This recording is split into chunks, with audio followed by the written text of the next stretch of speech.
Bienvenidos sean a una nueva edición de Armando Conciencia y Conciencia.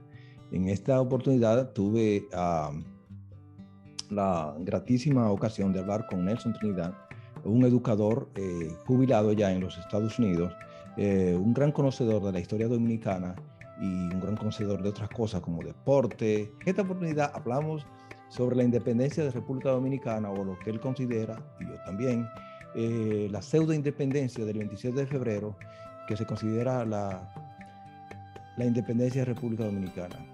Espero que le guste la entrevista. Buenas, Nelson. Gracias por estar conmigo en esta conversación que vamos a tener. Y recientemente fue la celebración de la independencia de República Dominicana, el 27 de febrero. Y personas como tú, como yo y como otros, no mucho, porque no es un tema muy popular, no están necesariamente de acuerdo con eso de la celebración de la independencia, porque se considera o consideramos que es una especie de pseudo independencia. Y me gustaría que tú hablaras un poquito más de eso, tu opinión. Bueno, el asunto de la fecha escogida para la independencia entre los dominicanos, para mí tiene que ver con fenómenos de tergiversación histórica. Me parece a mí que hubieron otras oportunidades en la historia dominicana de eventos que pudieron considerarse independencia. El 27 de febrero para mí no fue uno. A mí me parece que el 27 de febrero se puede catalogar más como una separación entre dos naciones que nacieron juntas y que fueron separadas por los colonizadores europeos.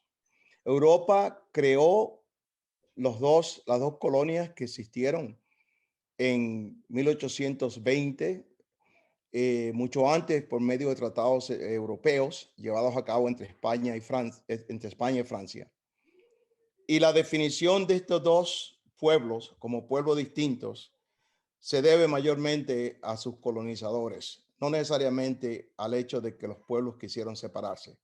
Fueron separados por dos colonizadores europeos que querían, en esencia, dominar el área y extraer sus riquezas. Y esto fue España y Francia.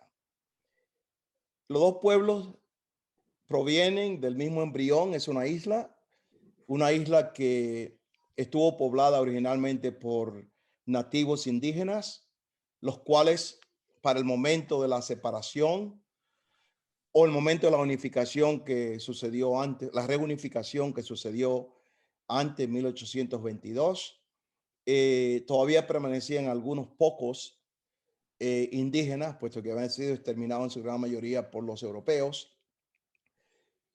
Y también se había poblado la isla entonces de esclavos traídos de África, los cuales comprendían ambos lados de la isla. Y por lo tanto, no solamente existía el embrión de los indígenas, que lo que quedaban aún eran parte de la misma isla, sino que también estaban los esclavos africanos, los cuales formaban parte de la isla en general, y que una parte de ellos estaba en un lado y la otra parte en el otro lado. La razón por la que yo no puedo llamar independencia al evento del 27 de febrero de 1844 es porque hay que ver qué sucede antes de ese evento que causa que las dos naciones, que ya en este caso no eran naciones, dos colonias, tiendan a unificarse en una. La razón específica es que en el lado del Haití francés se da una revolución. Y podemos llamarle una gloriosa revolución porque verdaderamente sus ideales eran ideales de libertad e igualdad.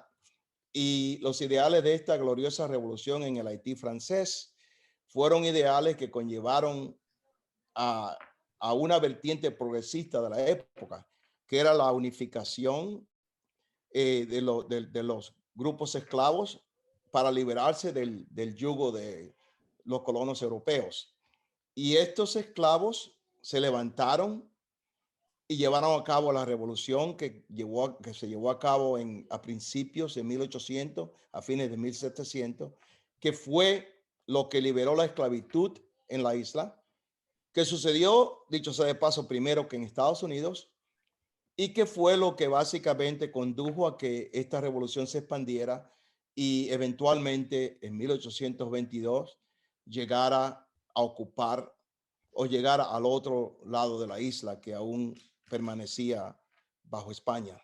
Yo considero que a partir de entonces, las dos islas, eh, perdón, la misma isla, pero las dos naciones, tratan de unirse, pero yo creo que el factor principal por lo que no fue posible es más que todo tiene un tinte, es un tinte racial. Yo estoy seguro que si hubiera sido, o casi seguro, porque uno nunca está seguro de nada, pero si la isla hubiera sido, esa parte de la isla, lo que hoy es Haití, hubiera sido, digamos, poblado por irlandeses, yo no creo que hubiera habido mucho inconveniente en unificar toda la isla.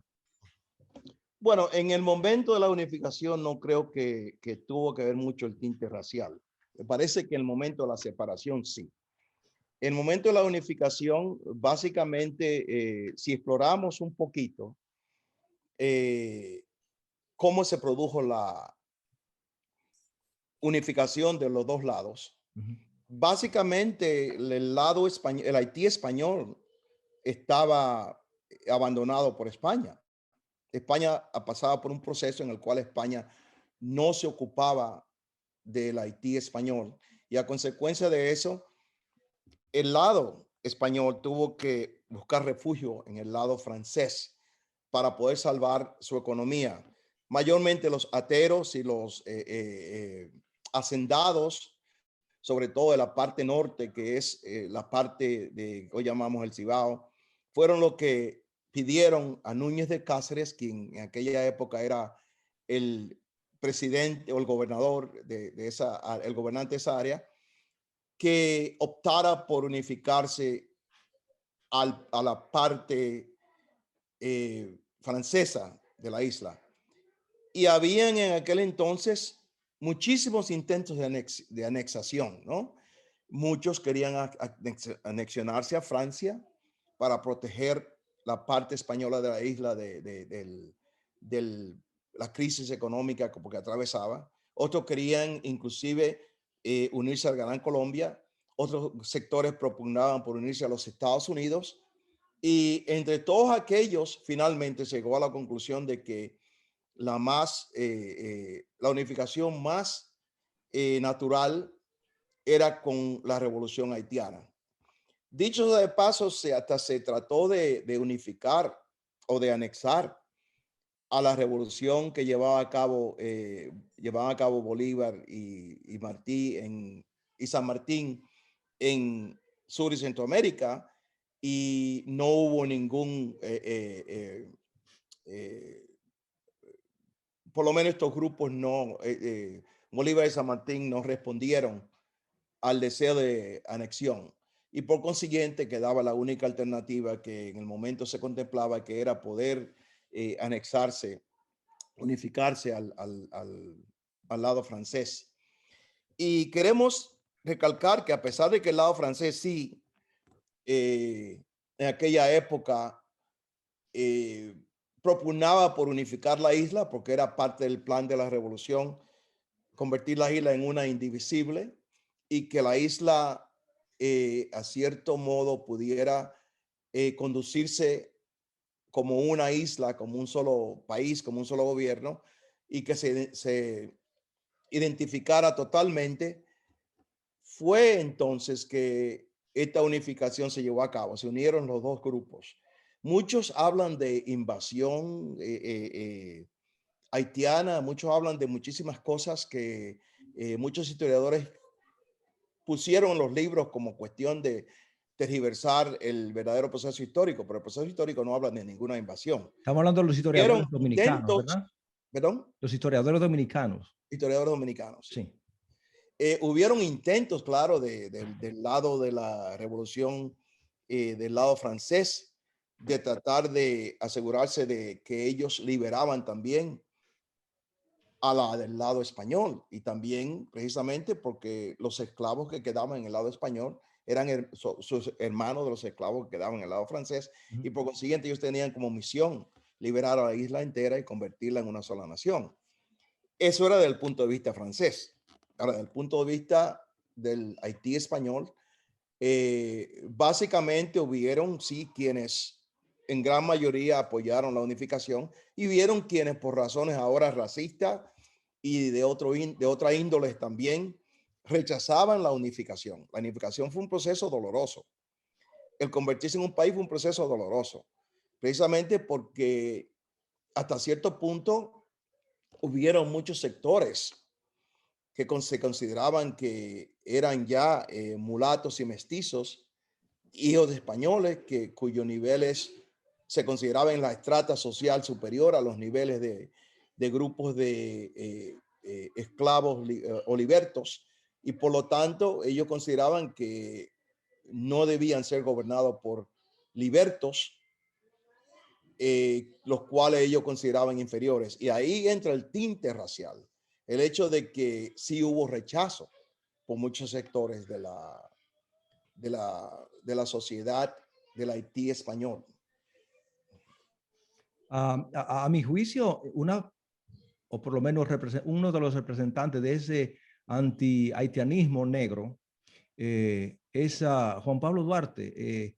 Yo considero que Juan Pablo Duarte, más que todo la agenda de él, no era necesariamente separar, sí, separar la isla, pero ante todo separar los dos tintes de piel, porque a través de los pocos que se conoce de él, se ve que él tenía una agenda más que todo. Él describía a los haitianos como personas despreciables, una cosa, persona prácticamente que había que evadir a cualquier costo. Sin embargo, vemos que los historiadores dominicanos hablan de Juan Pablo Duarte como el gran patriota, pero la misma historia no sugiere que las cosas que él hacía, las actividades que él hacía, no eran necesariamente consistentes con un gran patriota. Por ejemplo, cuando él supuestamente fue uno de los fundadores de la Trinitaria, pero cuando las cosas parecieron que se podían poner un poquito difíciles, él se fue del país y dejó a Duarte, perdón, a Mella y a Sánchez. Y de los Mella y Sánchez, el que más esfuerzo puso y el que más incluso murió peleando fue Francisco Rosario Sánchez. Sin embargo, él es el de los tres trinitarios quizá el que menos reconocimiento se le da. Y a veces yo me pregunto si sería por la simple razón de que él era nieto de un esclavo negro. Bueno, sabemos que Duarte era de pura raza española. Provenía de dos españoles, Manuela Díez y Vicente Celestino Duarte. Y a pesar de que Vicente Celestino Duarte provenía de España, y a pesar de que Manuela Díez creo que había nacido en el Haití español, también era de descendencia española. La motivación de Duarte en cuanto a su lucha por la independencia ha sido investigada por muchos historiadores. Muchos opinan que Duarte simplemente era un independentista. Otros opinan que Duarte básicamente quería independizar a la sección española para mantener la sección española, para que se mantuviera la cultura hispanohablante que se había establecido en aquella cultura. No sabemos hasta entonces, aunque se estudien sus escritos, si su motivación era puramente, simplemente porque él abrigaba el sentir de que el Haití español debió existir simplemente como un Haití español, o si el Haití español debía existir separado del Haití francés. Pero muchos de sus escritos parecen indicar que Duarte tenía cierto sentir negativo hacia el Haití francés. No se puede negar que Duarte sí quería que la isla fuese independiente de toda potencia extranjera, según hablaba él, de lo cual él parece que encapsula a Haití como una potencia extranjera, o el Haití francés. El Haití francés no es una potencia extranjera por definición. Por consiguiente, si Duarte propugnaba la liberación de la isla de toda potencia extranjera, se debía entonces calificar que Duarte se oponía a al dominio español, como al dominio francés, como al dominio norteamericano, como al dominio de cualquier otra potencia del exterior.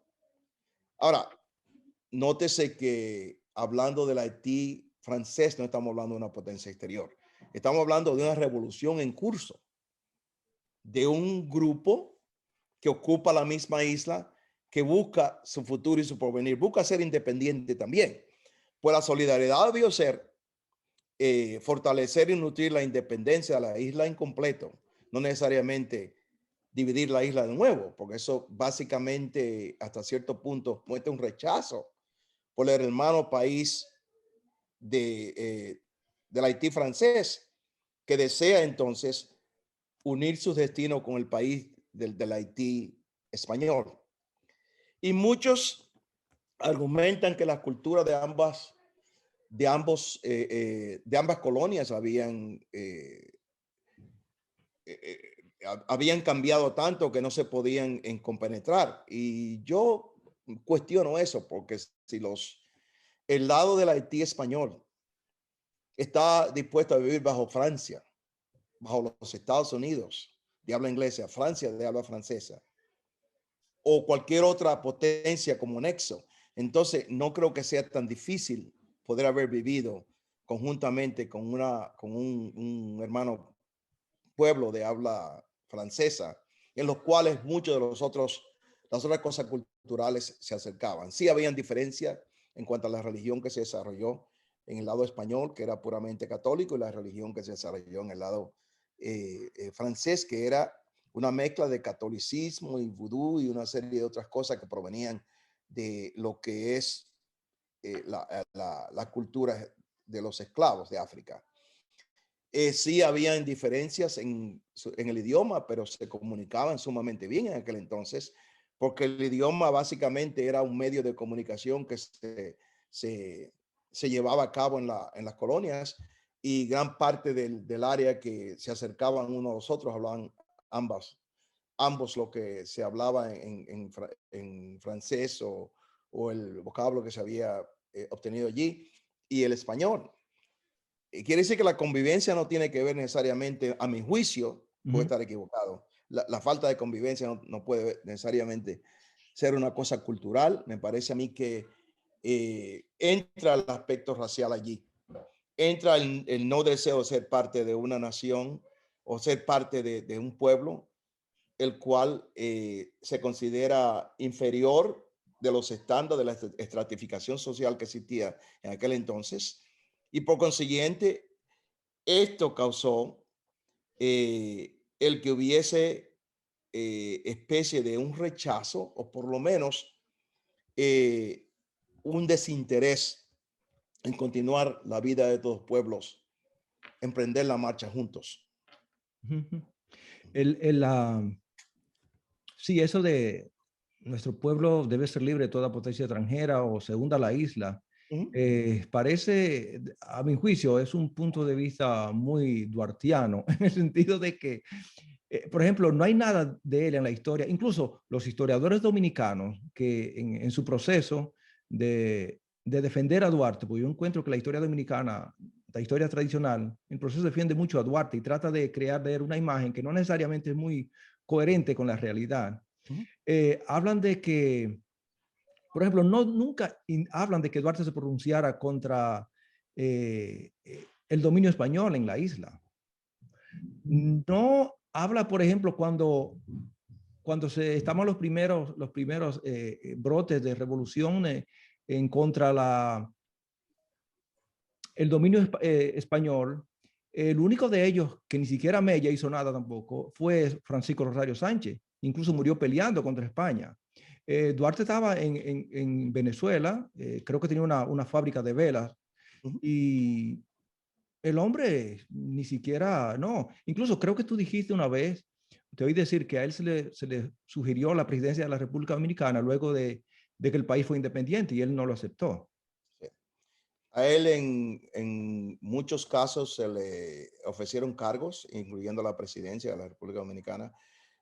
No lo aceptó, y en otra ocasión también, cuando él vino a regresar a la isla, también se puso al mando de un ejército que fue a fortificar al ejército de Pedro Santa Anna, el cual había sido vencido en la batalla de Asua. Y cuando Duarte llegó a unificar, a juntarse con el ejército de Pedro Santana simplemente básicamente lo destituyó del cargo de general y lo regresó con una escorta, diciendo al gobierno dominicano que él no necesitaba de Duarte, pero que sí necesitaba de los soldados que él había traído consigo.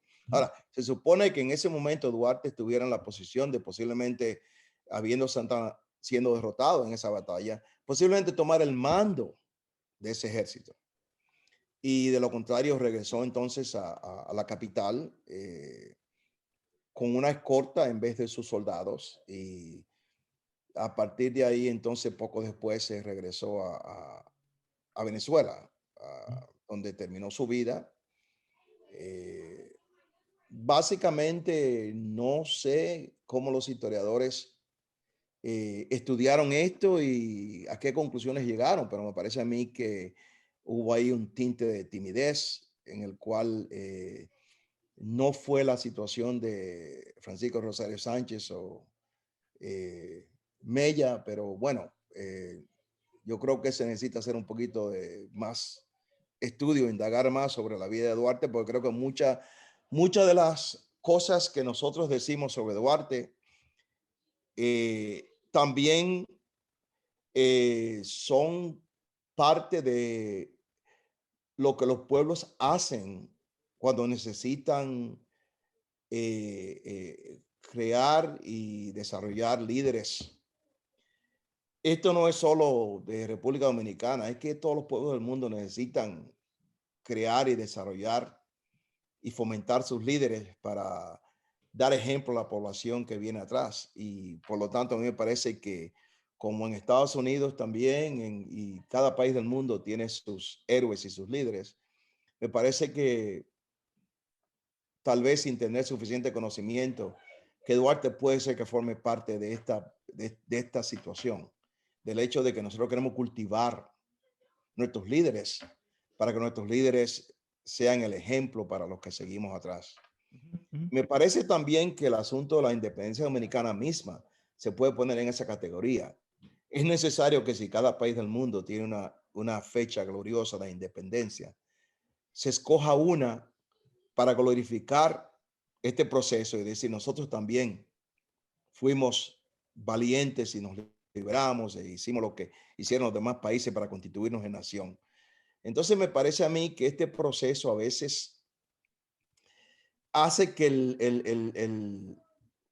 lo que se diga de un líder no es necesariamente objetivo, sino que llena un propósito. Y esa es mi opinión personal, no necesariamente es mi opinión basada en ningún estudio que he hecho, sino que es cierto de todas las naciones. Proteger la imagen de sus líderes y crear un líder es parte del proceso de glorificar a la nación, glorificarlo. De acuerdo contigo 100%. Mi pregunta es, algo que me inquieta de la historia dominicana, y en realidad todas las historias son escritas por el que gobierna en ese momento, el que manda escribe la historia y escribe lo que le parece. Y algo que puede empañar esa imagen, pues simplemente no lo incluye. Pero yo creo si escogemos dos líderes al azar y cogemos un líder que comenzó y luego de un tiempo, por alguna razón, se retira, se aleja de la situación y desde la distancia hace lo que pueda. Y hay otro segundo líder que comenzó y siguió hasta el final y murió luchando. A la hora de reconocer los valores de liderazgo y de tesón de esos dos líderes, yo creo que el segundo merece más mérito. Sin embargo, es lo opuesto en la historia de República Dominicana. Prácticamente a Francisco Rosario Sánchez se le conoce como casi como un trinitario de segunda clase. Sin embargo, a mi juicio, el que más merece reconocimiento es él que desde el principio fue uno de los fundadores y muere luchando. Sin embargo, al hombre lo desconocen. Según tu juicio, a Nelson, si la independencia de la República Dominicana no es el 27 de febrero, ¿qué otro día tú crees? Porque en realidad todos los países necesitan algo que decir. Este es nuestro día. ¿Tú estás de acuerdo que sea, por ejemplo, el día de la restauración? Yo creo que la restauración llena más una definición de independencia que lo que sucedió el 27 de febrero. Recuerda que el 27 de febrero fue, como fue efímera el primer intento de independencia dominicana bajo Núñez de Cáceres. El 27 de febrero también fue efímero, puesto que el país fue anexado a España inmediatamente. Por consiguiente, no tenemos una definición de una verdadera independencia. Pero me parece que ya la restauración llena requisitos de que se puede decir el país de ahí en adelante, aunque nos guste o no nos guste que que se haya quedado al lado el lado español, el lado francés. Lo que podamos decir de eso, ya independientemente de eso, ya la guerra de la restauración sí que es una guerra que se puede considerar como la independencia dominicana. Parece que el líder de la restauración tampoco llenaba los requisitos de ser español. Pero hay que volver un poquito a Duarte porque también hay que dar crédito donde crédito merece. Duarte era un ideólogo, poeta, escritor, pensador, que optaba por presentar su punto de vista y su liderazgo a través de su expresión. Y en aquella época también se daba bastante, se acreditaba bastante el hecho de que tú fueras pensador ideológico, porque verdaderamente hombre de acción y hombre pensador en aquella época se veía que el hombre de acción seguía al pensador, el pensador guiaba y por consiguiente, como uno de los fundadores primeros de la Trinitaria, que fue un grupo pequeño que se juntó y formó la Trinitaria, y como uno de los ideólogos que lideró la Trinitaria, creo que eso le pone a él en esa categoría, ¿no? Y yo creo que eso cuenta en el sentido de por qué él fue reconocido en esa categoría de líder. Yo estoy de acuerdo, Nelson, de darle mérito a aquel que lo merezca, pero la parte que yo me siento un poquito como más que tiendo a cuestionar la historia es cuando a la persona se le ofrecen méritos que tú notas que son prácticamente como demasiado ficticios. Si damos el caso, por ejemplo, y es un caso al azar, y como ese caso hay muchos, en el caso de una nación vecina, Cuba, por ejemplo, José Martí era un ideólogo que comenzó del principio y murió luchando, Sí, ¿verdad? O sea que la Martín. diferencia es grande y, no, y quitarle mérito a Martí cuesta, porque en realidad, ¿qué se le puede quitar a Martí? Que lo mataron. Bueno, eso es parte del proceso. Entonces, es lo que digo. En el caso de Duarte, la situación es un poquito más difícil. Y entonces, algo que yo, de cierta forma, tengo que decir algo cuando la gente habla del gran patriota, del gran eh, eh, líder de la independencia de la República Dominicana, yo noto que muchas de las personas que dan esa opinión, más que todo, más que desde el punto de vista antropológico, desde el punto de vista arqueológico, es más que todo actúan con compasión, no y mucha emoción, pero necesariamente a la hora de la verdad tú notas que se contradicen.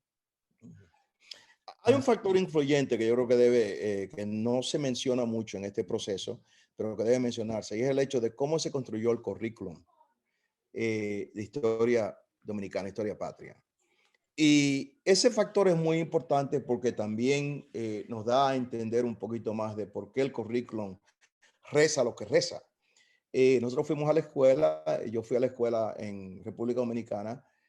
Básicamente inicié mi educación a principios de los años 60. O básicamente empecé mi educación a mediados de los años 50.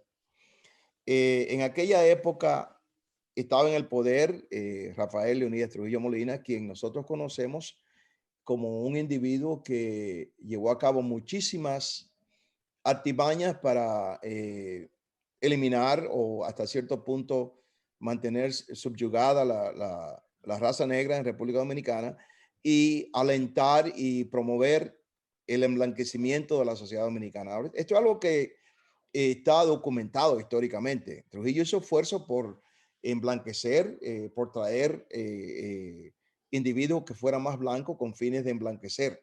Claro, Inclusive hay se dio el caso de datos Sosúa, de la eso, población de sí. Sosúa es una de ellas. Y cuando Trujillo también trajo a los judíos el holocausto, lo trajo con dos fines. Uno era el dinero que le producía y también a la vez el hecho de que emblanquecía la raza. Creo también Hay que, muchísimos, creo también que mi bisabuela, si no me equivoco, eh, creo que provenía de las Islas Canarias también, sí, que fue también parte del mismo proceso. sí.